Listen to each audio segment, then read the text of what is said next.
Good afternoon, everyone. Hello, can you hear me? Well, my name is Amy Wolf, and I am a member of the Sustainable Campus Initiative. I work with several other people here, Bo Salisbury, Marty Salk, Kathy Gant, who's not here, Missy Sherrod, who's here, Barry Schumpert, on what's called the Employee, Family, and Community Engagement portion of the Sustainable Campus Initiative, and it is through that portion of the initiative that we're bringing you this series of sustainability at home seminars, so that the idea is that we become more sustainable at work and at home and in our communities. Now, the Sustainable Campus Initiative, and you can see the website address in front of me here, and not yet on the screen, but on the pamphlets that you have, is a long-term initiative that's aimed to transform the facilities and operations of this campus so that it becomes much more sustainable over the course of approximately 10 years. There are many components of it. Some of the initiative deals with buildings and the infrastructure here, and some of it deals with landscaping, and that's part of where this comes from, and some deals with pollution prevention and waste minimization, and some deals with our own behaviors and our own actions and what we do here and at home. So you can find out a lot more about the initiative on the website, and those of us who are here who are members of the initiative would be very happy to talk with you about it at length. But in the meantime, what I'd like to do is introduce Pat Parr, who will then introduce our speaker today. Welcome. I'm Pat Parr. I'm the Oak Ridge National Lab Natural Resources Manager.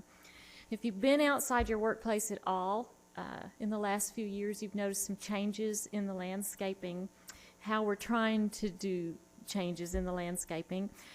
We're trying to landscape as much as possible using the kinds of native plants that occur naturally on the Oak Ridge Reservation. And no, we don't dig them up from here, but then we identify what they are and then go to native plant nurseries and acquire them.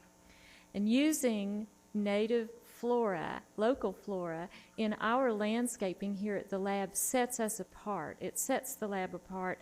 It's different than what you're going to see in shopping centers and apartment complexes and hotel areas because ORNL is unique and the Oak Ridge Reservation is unique, and so we want to use the landscaping to help reinforce that. I get questions constantly about the plants that we've used in the landscaping. What are they? Where can I get them? Can I grow these at home? And it was this kind of interest that led us to invite Avi Askey here to talk about today is part of the Sustainability at Home seminar series. Avi founded Overhill Gardens in 1999, and it's on part of his 150-acre farm in East Tennessee, foothills of Monroe County. He's a second-generation nurseryman, and his passion for helping connect people and nature led him to focus on propagating native plants.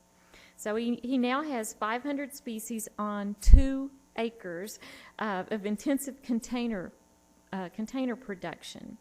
Overhill Gardens has one of the most diverse selections of native plants. It's both familiar and obscure plants and available throughout the eastern United States. In addition to this nursery, Overhill performs complete landscape design and installation services where they get to practice what they preach. They model beautiful and sustainable landscapes throughout East Tennessee. Today, Avi will talk to us about restoring harmony using native plants for your home habitat. Avi?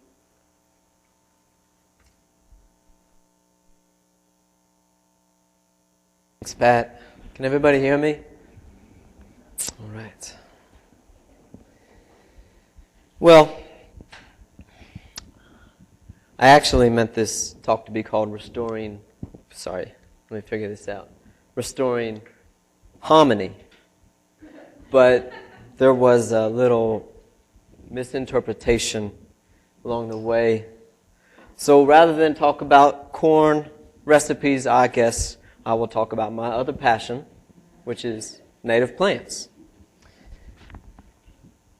As a true play on words, the idea of home habitat is meant to refocus our idea of home, to get us outside, connecting with nature via our own gardens. Amongst native plant enthusiasts, we often talk about creating habitat for wildlife. Well, in this discussion, I want to increase the term's umbrella to include another species, us. But first, some basics. Sustainable landscaping for the home should be described by what it achieves. I would list these achievements as an increased sense of place by using regionally appropriate native plants, enhanced wildlife habitat, and increased biodiversity, avoidance of pollutants, for example, lawn chemicals, pesticides, herbicides, management of invasive plants, and reducing the risk of new invasive plant introductions. Improved water quality, greater infiltration of stormwater and erosion prevention, restored soils damaged from development, improved soil structure and fertility, reduced or eliminated costs for irrigation systems, minimize our water use, improved outdoor recreation and educational opportunities to encourage physical activity as well. There's a lot of objectives here. Incorporation of local materials for outdoor construction and hardscaping. And all of these topics are what I'm going to sort of detail with some images of projects that we've done.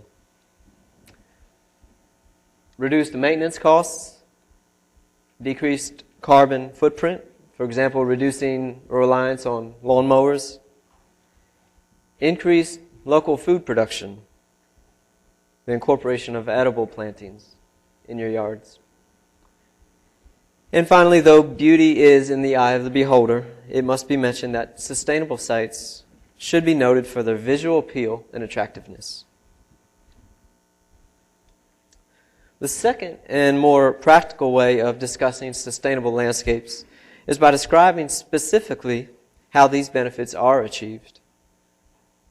And that's what we'll keep coming back to. Hands-on techniques that you all can use in your own yards.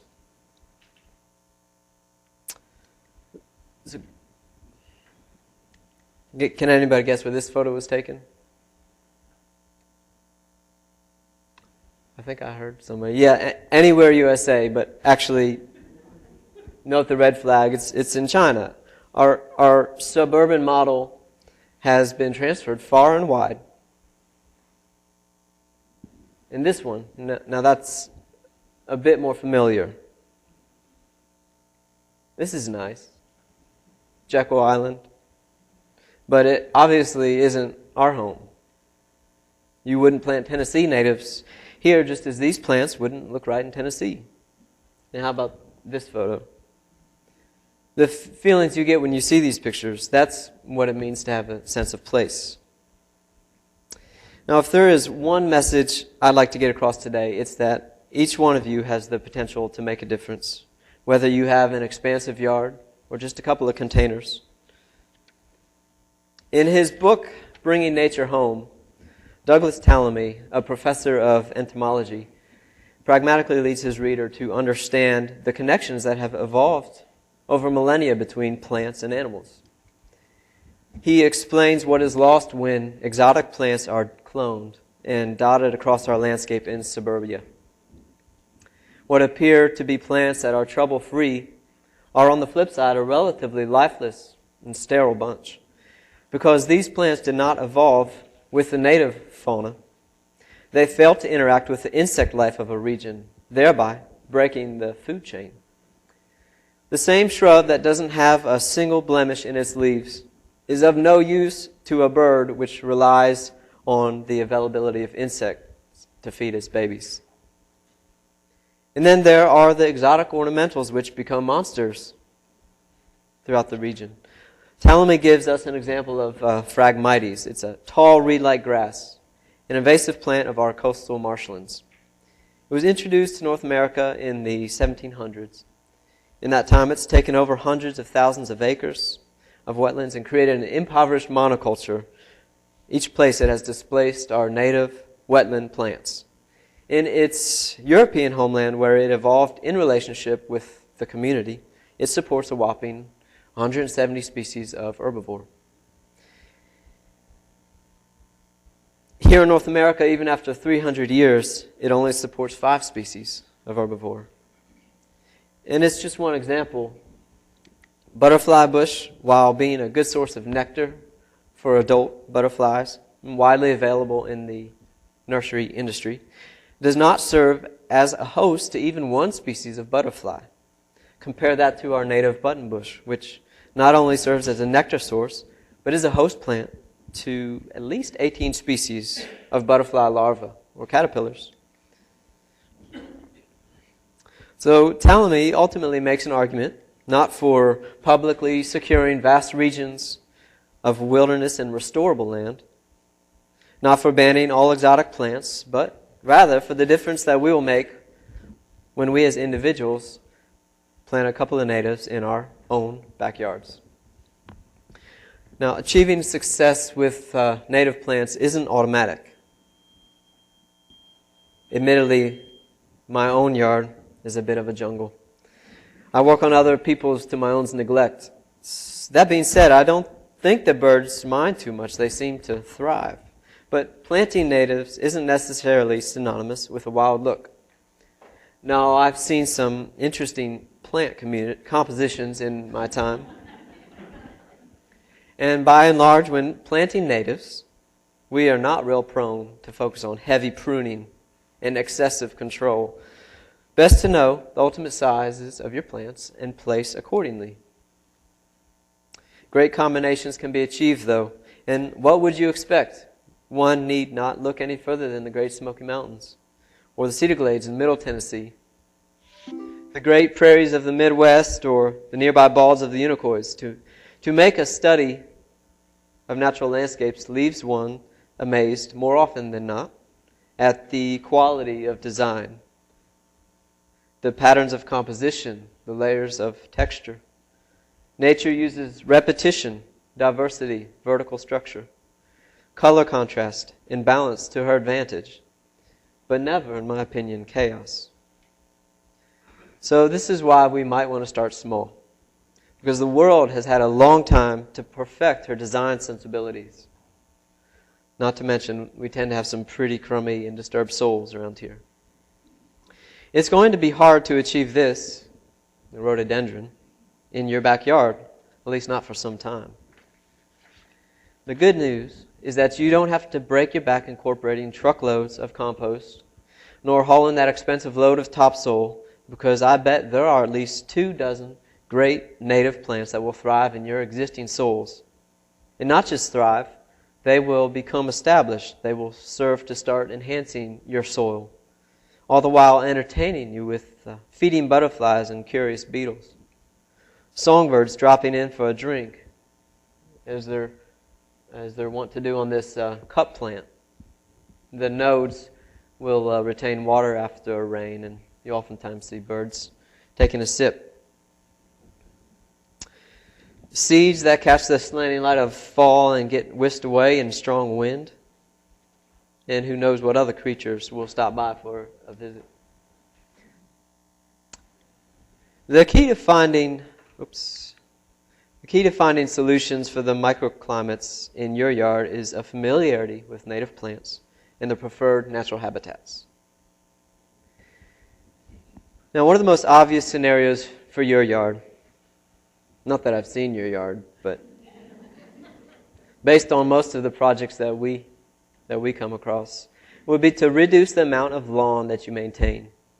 Lawns, especially the well-tended and sprayed type, are one of the more barren environs you'll find in our part of the world.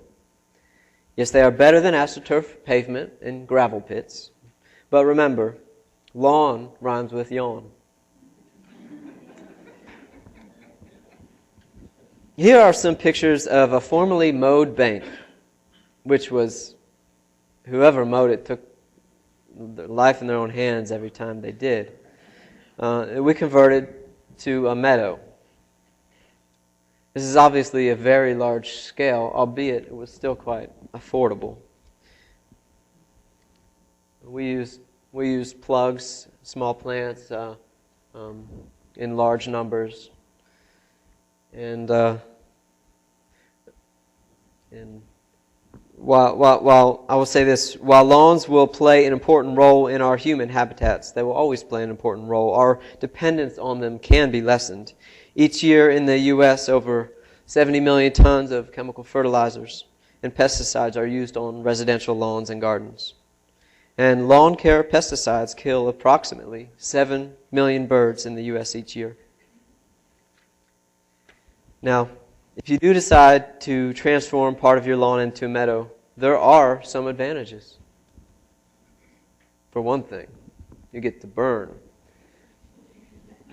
Well, maybe not in your neighborhood, but a good option to burning is an annual mowing. But if you can figure a way to do this in the dark of the night or get permission, it is highly addictive. These next, and that's just an example of ongoing, somewhat young, but a meadow surrounded by condominiums. The next two pictures were at a very prominent local establishment. Within 2 years of planting, this small lot became an oasis in a busy highway scene, which I believe was about 15,000 people passing by each day on average. Unfortunately, this once successful planting no longer exists due to certain politics and changes in leadership. Suffice to say, that was one of the harder lessons that I've learned over the years, and was a painful example of what it takes to sustain a sustainable garden. It's not always easy. You all may encounter displeasure if you live in a well-regulated neighborhood. This is why I recommend starting slowly and transitioning gracefully from the traditional styled landscaping. I would like to reiterate that native plant gardens don't have to be unkempt looking. Humans, by and large, do require some semblance of order. I think it's in our DNA.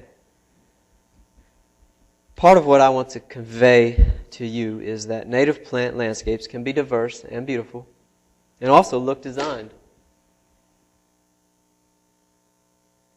One of the main techniques you can use to address this concern is repetition and grouping of species. In my own landscape designs, I still struggle with this. I get so excited about incorporating the maximum interest in diversity so that something is blooming or setting seed all the time throughout the year.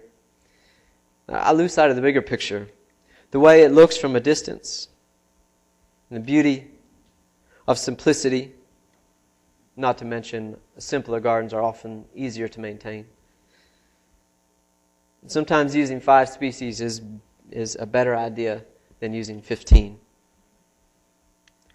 Now, if you decide to transform part of your lawn into...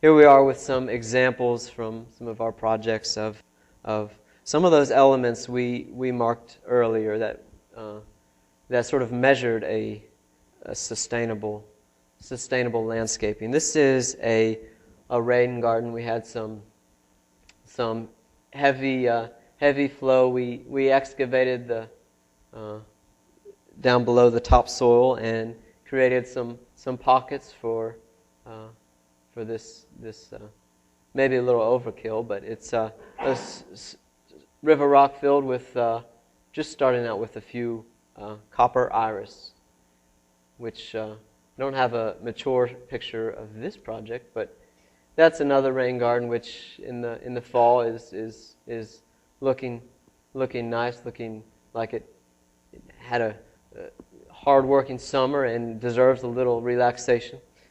But some of the plants that are useful in our rain gardens are copper iris, which is a endangered species in Tennessee. The Culver's root is a nice perennial. It's about 3 or 4 feet, summer blooming. And the silky dogwood is a very bird-friendly native shrub. It's 6 to 8 feet and has white blooms and these lovely blue fruits.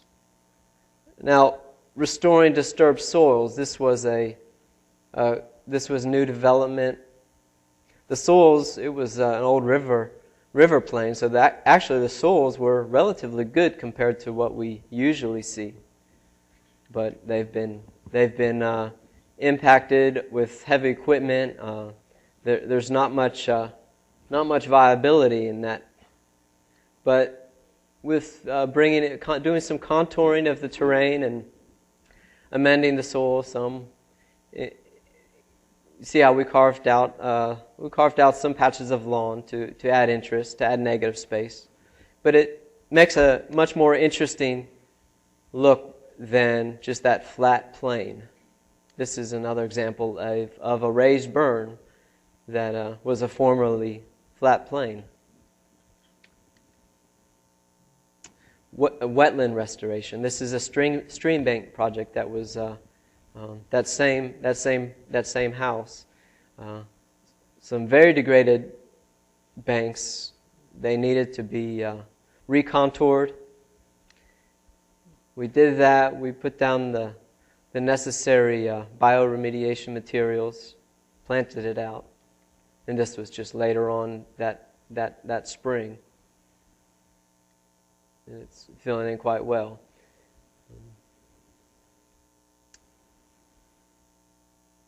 Improved outdoor recreation and educational purposes. We try to get our clients to spend more time outside. There's a fire pit in the center of this in this bench. Of course, this is rather involved, but similar results can be achieved very much more simply. We used remnant stone from the house construction, which was quarried limestone, to build this project. Here's a little patio with the bridge access over the rain garden. A little whimsy is useful, and here's just a little bird habitat. Cute little corner, maybe 8 by 8. They achieved a lot with this small amount of space. And then the use of local materials. Again, these are just some quarried limestone we use for boulder steps. Combination of stone used to provide access through the yard. This was a small sort of edging to outline a path made with our native river cane, which is the only native bamboo. It usually grows around 10 to 12 feet, and this cleaning the material was the hard part. This went up within an hour or two, and using knowing your materials, using wood like black locust, which is very rot resistant, to build a set of stairways through a boulder retaining wall. That rot resistant wood will last 20 years probably, not having to use any sort of treated, chemically impregnated wood. And then the incorporation of edibles. This is our pawpaw. I saw a really nice persimmon out around your pond. Big fat persimmons. Hope you all will be sampling those. Downy Serviceberry is a nice little mid-spring edible, somewhat like a blueberry. Very beautiful flowers. First plant to bloom in spring. American plum is a grove former, about 12 to 15 feet if you've got a little space on the edge of your property. Beautiful blooms, very fragrant, and heady perfume. The fruits are edible, and you'll find all sorts of critters underneath your plum grove. American hazelnut or the filbert, easy to grow, 8-foot suckering shrub. You can produce a lot of nuts from these guys. And if you like to make wine, elderberry is a good resource and can become somewhat aggressive. Again, it's about an 8 to 10 foot shrub. Don't want to plant it probably in your front foundation bed, but off to the side, it's a great wildlife food. I think the only native plant which draws more bird activity than elderberry is poison ivy. So it's one of the elite natives. And of course, blueberries, which are highly productive creatures.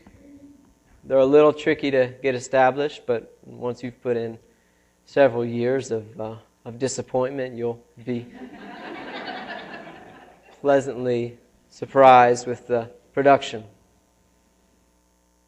And it's just nice to be able to bring your if you have kids or grandkids, nephews, nieces, to bring them out through your yard and share some of these edibles with them. Gives them a whole new perspective on their 3 meals a day. Jerusalem artichoke. It's a native sunflower. Can be quite aggressive, but a staple in times of old. The tuber is very crisp, somewhat water chestnut-like. These plants are not only edible, but they all have very good ornamental appeal. So they're easy to incorporate into your yard, and they provide, of course, food for you and the critters. This is a nice small perennial native onion called nodding onion. It gets about 1 foot tall. Is a great border edging plant. Sweet little blooms, and you can use it like chives, or you could dig up the tubers. But it will naturalize on its own and slowly spread, and it's nice to lessen our dependence on the supermarket. Cutleaf Coneflower is an edible green in the spring. We look forward to it every year to cook up with some eggs.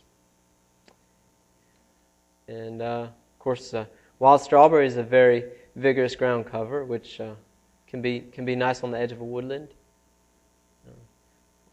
Choke out the weeds and provide some morsels. And of course, you're probably seeing muscadines right now in the markets and in the farmers markets, and if you've taken any hikes in the woods, you may have even encountered this vine.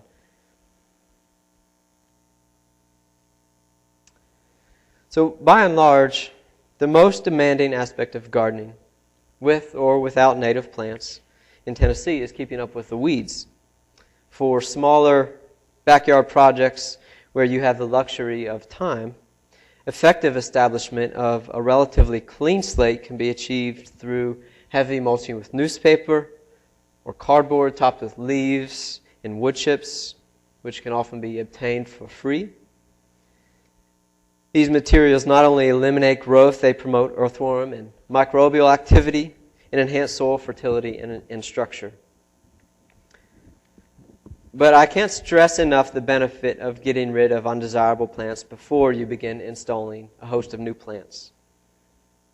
Whether it be through manual means, sod cutting or a grubbing hoe, with sheet mulching, or with conservative use of herbicide.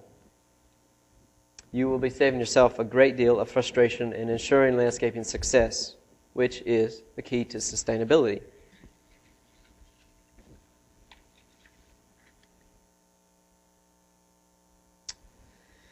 While there are very intricate relationships going on in nature between and among fungi, microorganisms, bacteria, insects, flowers, birds, seeds, and on and on and on, simple, basic truths persist. Diversity breeds diversity. Organic matter is key to soil structure. And from there, the complexity of the universe will continue in the little corner of the planet that is your garden. And as your own garden evolves, so too will the gardener. I want to leave you with these ruminations, because in my mind there is no more sustainable action you can do than to share nature with a child, to encourage direct experience and give voice to their innate sense of wonder. In her book, Noah's Garden, Sarah Stein suggests, how does one miss what one has never known? After waxing poetically about the discoveries, the sights and sounds of her own childhood, she adds, as the years pass, fewer and fewer people will long for the call of bullfrogs. Today's children, growing up on lawns and pavements, will not even have nostalgia to guide them, and soon the animals will be not only missing but forgotten. She goes on to say, suburban development has wrought habitat destruction on a grand scale. As these tracts expand, they increasingly squeeze the remaining natural ecosystems, fragment them, sever corridors by which plants and animals might refill the voids we have created. To reverse this process, to reconnect as many plant and animal species as we can to rebuild intelligent suburban ecosystems, will require a new kind of garden, new techniques of gardening, and I emphasize, a new kind of gardener. So that wraps up the formal part of this presentation. I've got plenty of time here to have a little discussion, to maybe answer some questions, address some of your all's concerns. This is just a shot here of our nursery. Part of our nursery. We are about an hour. We are located about an hour from here. Maybe an hour and 15 minutes from Oak Ridge proper. But we have a pretty well organized setup here. The houses are divided according to sun needs, and or according to whether they're vines or grasses or shrubs, or most of these are perennials. But we would certainly welcome engagement with you all and visits to the nursery. I'd be happy to set up a tour if a group of you all would like to come out and get a first-hand look at some of the plants. And I guess I'll open the floor to any questions. Yes. You mentioned that you might struggle a little bit to get a blueberry bush started. Yeah. I'm trying to start one in my place.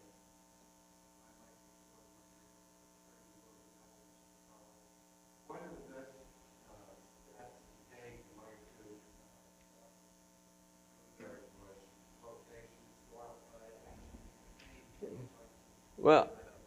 Well, blueberries, they require a very low pH and acidic soil, so that can often be the opposite of what we have in these limestone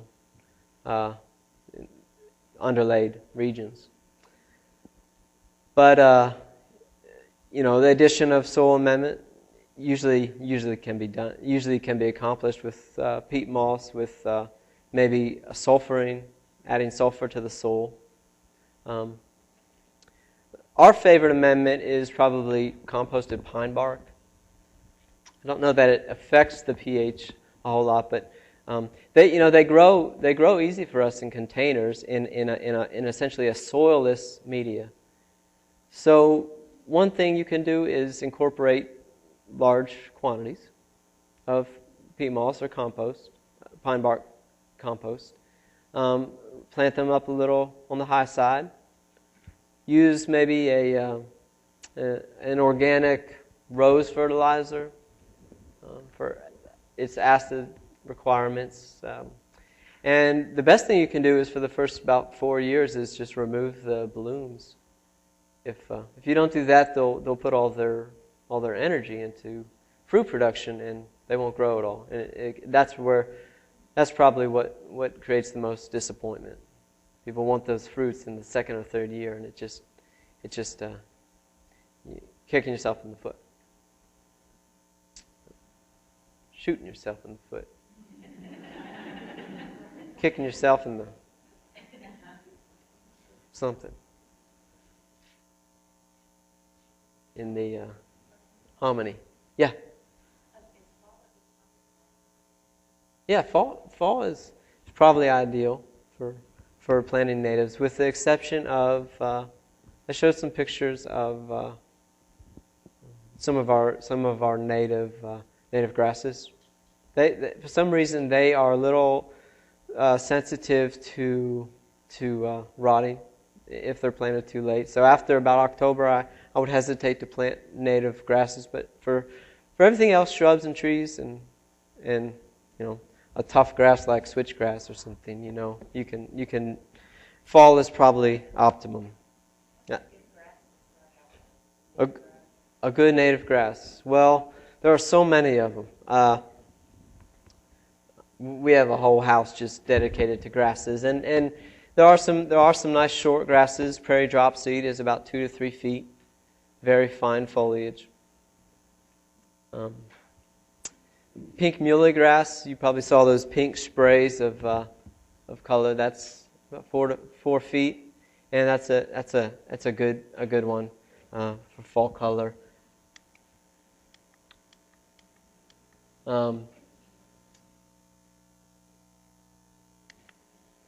Little blue stem are good. Indian grass and big blue stem are taller. They're 5 to 6 feet, and they can be somewhat aggressive. But switchgrass is also a good one. Just a very well behaved. Interesting in the winter. All the native grasses have a lot of winter attractiveness. So we use them a lot in the landscape. But it's depending on your size. But by and large, they're all extremely drought tolerant, and they can also by and large take. They don't like wet soils per se, but they can take some pretty rotten soils.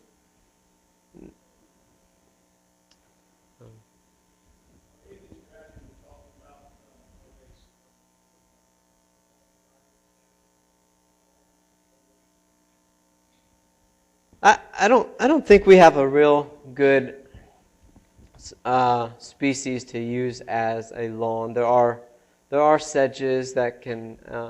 There are short grasses that can be somewhat effective. There's a group of Danthonia, the oat grass, and they'll max out at about 5 or 6 inches and can take the full sun, but they're not necessarily going to outcompete other weeds. I guess in the West they use the buffalo grass as a substitute for lawn, but which maybe only gets a foot. But I don't know that would work. I've not heard of anybody using that effectively in the East, although I think they're still trying to find that native grass that can be used as a lawn substitute. Now, I know there is some role for lawn, so I don't want to totally dismiss the idea of using lawn here, but just looking to see. Any other questions? Yes.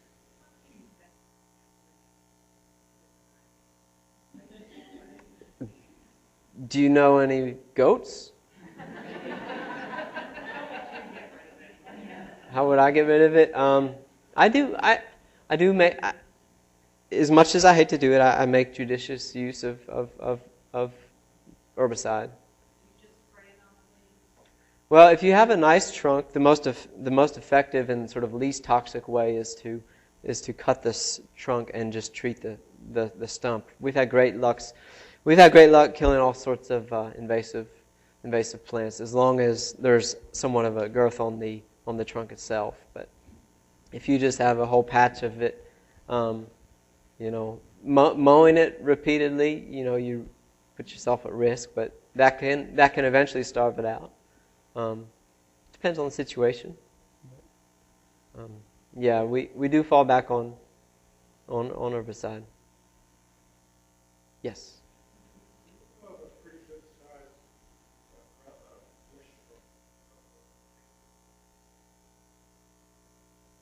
Oh, there's probably lots of them. How tall are you thinking? This purple flying raspberry, it likes somewhat of a decent soil, but that's very aggressive. It has showy pink blooms, raspberry marginally edible fruits, and really nice sort of chartreuse leaves. That it can be fairly aggressive. Virginia sweet spire is a good one that will sucker. Of course, sumac is a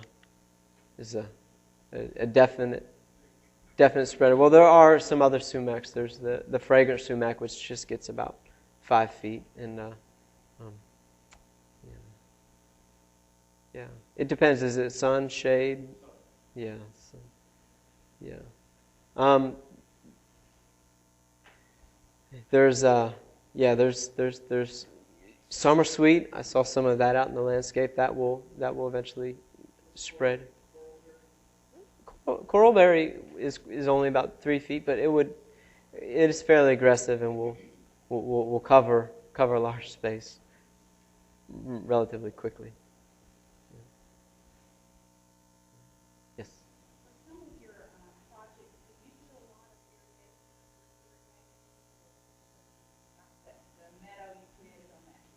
Yeah, I don't know if you could see there was one of those pictures that was that they were they were irrigating that after the planting. For that first summer, it was necessary to irrigate. We planted it in May or June, so it was got pretty hot and dry. But that was sort of manually irrigated. Now a meadow, especially once you get through its first year, if you're planting it as opposed to seeding it, you shouldn't need to do any supplemental irrigation. But in our other landscapes, the main reason we have installation installed is to get the plants through the first year, and then after that, people, in my opinion, people overuse the irrigation system. They really don't need to, except maybe for their lawn if they want to have green grass. But as often as I can, I try to recommend, not installing irrigation. We do drip installation as well for smaller beds, but for a large scale, it's not really.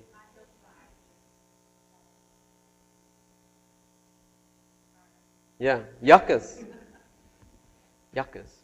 prickly pears. No, a lot of the grasses are tough as nails.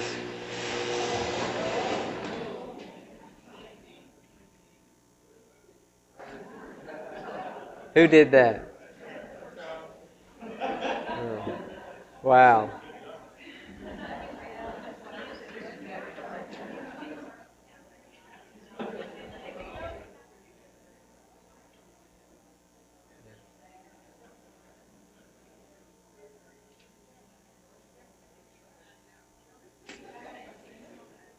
Well, get ready to. Hope you got your umbrellas. About to get sprayed.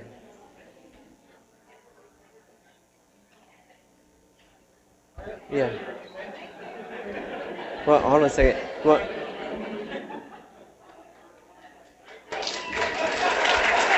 thanks.